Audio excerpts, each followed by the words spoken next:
Now, Maokai Elise Mill isn't a new concept to Legends of Runeterra, but I decided to revisit the idea after watching streamer X795, also just known as Numbers, attempt an A through Z challenge. I pitched this list to him when he reached Maokai, and his final version was slightly different from what I have here, but the idea is generally the same. Early game, we want to play a bunch of units that will die consistently while still being impactful on board to control our way to the Maokai level up.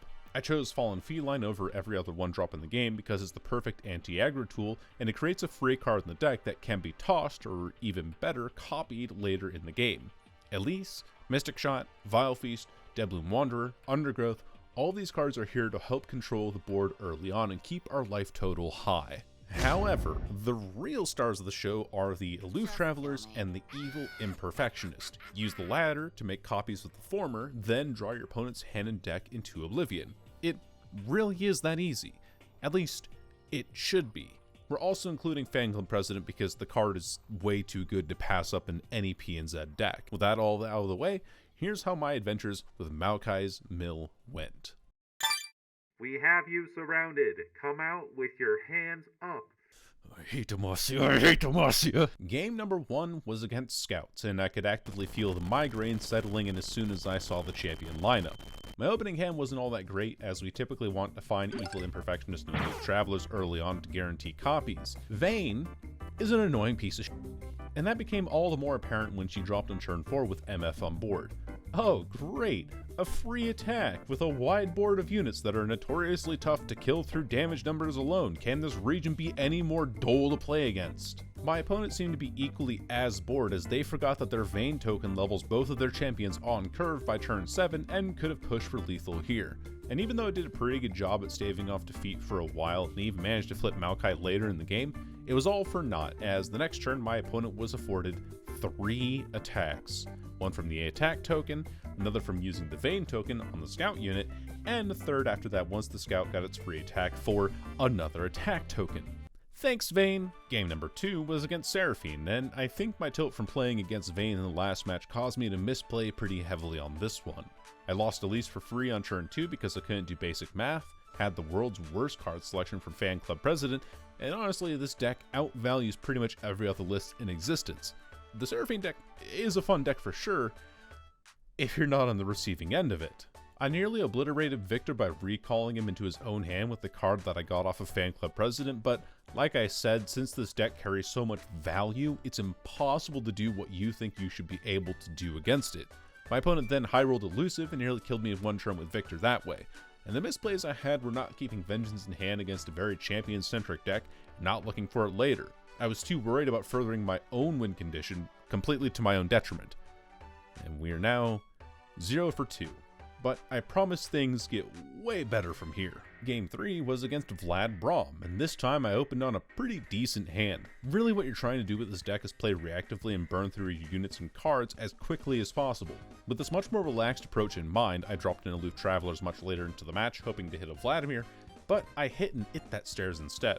My opponent was clearly not happy with this outcome, as they seemed to be stunned that I hit that card exactly, and I burned more of their mana later on. So no Vladimirs in hand. Yeah, sure. See, it's not just about burning my own units in deck, it's also about frying my opponent's mental game as well. I dropped in another Aloof, and, well, judging by how long it took my opponent to respond to my moves after the second one that discarded a Bloodsworn Pledge, which, according to LOR.GG, is included in 0.3% of all decks played, and decks that play it have a 38% average win rate. It was not looking good for our opponent. A strange open attack with an unbuffed, unscarred Reaver kicked me right in the spider senses, and I chose to block the card for safety. I'm gonna safety block here. I'm worried about this getting hit with like a transfusion. And well, what do you know? They had transfusion, take heart, troll gifts, and threw sharpen resolve on the Crimson Awakener to prevent me from killing it with 1 Undergrowth. And that's when things started to get hairy. With 2 Sea Scarabs on board, I was tossing cards faster than Crypto Rug Pull and found myself with only 3 cards left in the deck. And this got even more awkward as I drew Drum Solo, the only non-champion card remaining, which would mill my deck before I got to remove theirs. Thankfully, I managed to get Maokai on board and continued shuffling him back into my deck before I summoned a Sapling for a perfect lethal swing. Our first victory and a narrow one at that. Match number 4 was against... Aside from the 2 losses that we had earlier, I knew that this one was going to be another close one, and that's all because Ionia counters a lot of what we like to do in this deck. Elusive units, tough to deal with. Damage-based trades with units or spells like Mystic Shot and Undergrowth, Momentous Choice, Notify, Twin Disciplines, and even Deny are here to respond. I was basically forced to throw an Undergrowth at the Zed early on, which of course resulted in the first Twin Disciplines, and the migraine returned very quickly. But then, a stroke of genius, like Mr. Rubens who himself reached down from the heavens and kissed me on the forehead, I picked Detain from the fan club president draw, hoping it would bait out some kind of counterspell. And it did. Following this maneuver, I ripped a Vengeance and sent the first Zed to the Shadow Realm. Before I did though, I did something a little sneaky, and I used my Evil Imperfectionist to create multiple reduced cost copies of Vengeance in my deck. So yeah, we got down to our last cards, and since my deck was so full of Vengeance, I basically kept top decking it every turn until my opponent hit Alt F4 and handed over the LP. Alright, so Peacekeeper is me, and Warden, or Larry here, is Demacia.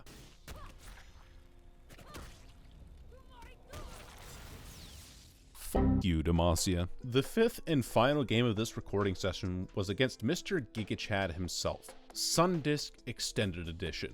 Base mechanics of Legends of Runeterra state that having 4 different champions in the deck means that there can only be a maximum of 2 specific champions, and 1 copy of each, unless you're doing some weird thing where you're doing 3 in 1. Point is, full sets of champions were not here. Things were also not looking good for my opponent, since after 4 games of trials and tribulations leading up to this moment, I finally found the combo in my opening hand. My gambling paid off. I discarded a Zareth with the first Aloof Travelers, got extremely lucky that my opponent didn't have a Rite of Negation or Ancient Hourglass for the entire match, and then discarded Renekton with another one down the line. With both copies of Brazier removed, I kept throwing units at my opponent until this turn happened. Now obviously I wasn't threatening lethal here, but after a copy of Aloof hit the board, I discarded their second Quickstand and knew that I was in the clear from their champions. I also noted that my Maokai was 3 units off of flipping, meaning that if my opponent blocked and killed only 2 of my units, he would flip. With another 2 Aloof Travelers in hand as well, I knew that I was finally on the mill win condition that we had been searching for over the past hour. I did it! Oh, I did it! Woo! After 5 matches, we finally managed to find success in hitting the weirdest win condition in Legends of Runeterra, milling our opponent's deck and making it so that they ran out of cards before they could kill us. We might have been playing in silver and won 2 of our games against some of the lowest win rate decks in the current meta, but by golly was I proud to have finally gotten here. In day 1, 3 wins, 2 losses, and gold rank, all within striking distance. I woke up bright and early on my second recording session day to try and get some matches in over the weekend before I had to edit. And lucky for me, Legends of Runeterra doesn't require me waiting on 9 of the people around my Edo to play matches with in hopes that they don't dodge, so I hopped in my first match almost immediately against Mono Viego with Freljord? My assumption was that this was a heavy control deck that featured Mist's Call, the Rekindler, Ruination, and all of the lovely Freljord protection spells. This is going to be a tough control matchup since not only is my deck a fairly slow control deck, but my opponent can easily deny me a win with Viego on board. So with that in mind, I went into this match and steeled myself for a clash of the ages. The early game involved a lot of minimal development and passing as is par for the course, then my opponent dropped Viego on turn 6 and also still held 3 spell mana in their back pocket. Multiple fibers in my body were telling me to shoot him on sight, but the more reasonable ones knew that I needed to wait for them to drop below 3 spell mana, otherwise this game was a total wash. And sure enough, next turn they dropped an Invasive Hydrovine, and that was the green light I needed to throw a magical spear right through his perfectly toned chest. The tempo swing was alright, but the following turn they dropped their second Viego, and with how big the Mist had gotten at this point, it was impossible to stop his level up now. Fan Club President gave me Battle Bonds, and I attempted to remove the Hydrovine with it, to no avail.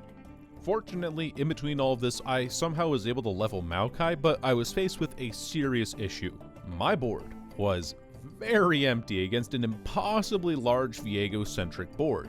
Battle Bonds had buffed my fan club president to a high enough attack total that it would be the largest unit stolen, but that's when disaster struck. My opponent used a main deck Despair to kill my Maokai, and then Viego's Despair to kill my Elise. What this indicated for me was that my opponent was out of Viego's in hand entirely. I removed one was on board, and the third was being shot as a spell, so I took this golden opportunity to throw a discounted vengeance, thank you Evil Imperfectionist, at the one on board.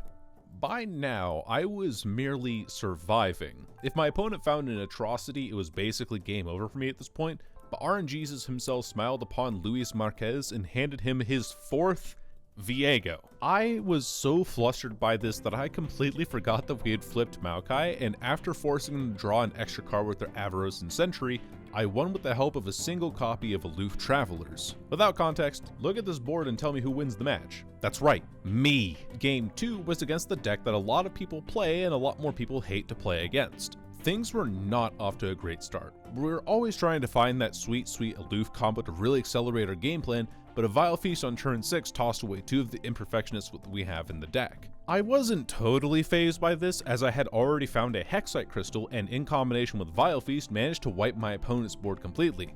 They hit me back with the Rocket Barrage Violent Discord combo, the former of which Fan Club President found, and wiped my board in return. For 3 mana. Who designed this card? A few minutes later, the final Imperfectionist was lost to the wind, and I knew that the dream of the Aloof combo was gone. All was not lost though, as I pulled out my Fan Club President and got an Entomb in return. Funny thing about Entomb is that its effect counts as an Obliterate, which will also destroy any equipment, this time for 2 mana. Again, I ask, who designed this card? I promise I just want to talk. My hand got really awkward later down the line. I wanted to drop Maokai into Elise, as that often results in a sapling and spiderling death, plus the 2x toss effect on top of having a fearsome attacker pinging away at the opponent's nexus. However, I also knew that this was Seraphine Ezreal, the deck that almost always has prime removal options. If I wanted to win, either my whole board had to go down to level the Maokai in my hand, or I had to hope on a Vile Feast top deck and... Oh. Dial Mieda, do you know the hell which you have unleashed this fine Saturday morning? Do you? Perish. Annie Jin made its appearance in game number 3, and while my opponent found 3 Jins in the top of their deck, they couldn't find enough damage to push past my heavy control hand. I was pretty proud of this opening mulligan, though for every good mulligan there comes a great misplay. My opponent first decided it was a great idea to throw away a Jin in their hand against a Shadow Isles deck? Yep. Then I completely forgot about the second bounce and gave away complimentary Maokai the following turn. So we're even. Not too much of note happened in this game, I just had the better removal, went deep with Sea Scarab on board, and swung for perfect lethal on turn 8. 3 games, 3 wins, and finally enough LP to launch myself into gold. I started to feel like Moe from The Simpsons, as after the Annie Jin game was tossed out, oh look who's back again. From the last match we had against this deck, I knew that having Draw and Fan Club President were pretty important in terms of keeping up in value. In fact, it's more important than healing, though Quietus and Vengeance are fantastic cards for removing their champions, since without them the deck becomes fairly mediocre. The toughest thing about playing against Fan Club President is that it can hit a lot of extremely impactful spells and make them cost 2 mana. Harsh Winds would have made this trade a lot worse, Battle Bonds would have pushed 4 more points of damage, and even Eye of Nakakoboros would have given them a few more options of removal. Fortunately for me, I was able to get this trade off and walk away with minimal damages. I drew 2 spells with my 2 mana Deep Meditation from Fan Club President, and Pradis, no, you can't play Ezreal against Shadow Isles in this economy! Alright, I know what you're thinking. You might be wondering why I'm firing 5 mana worth of spells at this Fan Club President, and it's entirely because I need a unit on board. Their president made a Demacia spell in hand that captured my officer squad, then tried to kill my Maokai. If I kill this president, the officer basically resummons on my side of the board, giving me a sapling and the 2x toss effect from Maokai. And plus, I get to heal 2 HP off of the trade. Seraphine dropped on board and generated super cool star chart, just like how she is also super cool to play against. I bided my time, they tried to use Moonglow, I threw Vengeance, and they responded with a violent discord at my officer squad, which I found really funny. It's not like it even does anything, the card already copies itself and is 4 damage with Ezreal on board alone, so why bother? My absolutely massive skull made the play of making multiple copies of Maokai earlier in the match, meaning that even after this one on board was inevitably removed, I had another one on my sleeve. My opponent seemingly had no more champions, and I found lethal shortly thereafter with Most Wanted. Let's go! What a satisfying end to the video. Except, I played one more match to even it out at 10 between the last 2 days, and even though I don't play all that often, I am already so tired of seeing these teenage pop stars in my games. I could have excluded this game from the video and none of you would have been the wiser, but this game itself was the pinnacle of my RNG was better than yours. I removed 3 champions with the help of a couple well-placed spells, but when the second Seraphine hit the board, she generated a Trail of Evidence. Trail of Evidence was then copied to create 2 free 2-mana cards from their regions. Keep in mind that Noxus and PNZ have a lot of 2-mana cards, not just spells, so this could have been anything. Oh, they got a free time trick off of it. Well, it didn't matter that my opponent didn't target my Nexus with the second prong of Static Shock, I wasn't able to keep my health high as my opponent ripped Song Spinner, got notified to deny my Crystal, and had mana left over to play Pursuit of Perfection. On my side, I got possibly the worst selection of cards from Fan Club President and resolved to take this Demacian spell because I figured it would delay Ezreal if only slightly. My only hope was that I would top deck one of the 6 remaining copies of Vengeance in my deck to remove the cat and block Seraphine when... That's a Demacia spell generated by Fan Club President, so it doubles up, meaning that even if I kill one of the targets or deny one, it still goes through. Bottom line is, even when I'm not playing as or against Demacia, I still find a way to lose to this stupid region.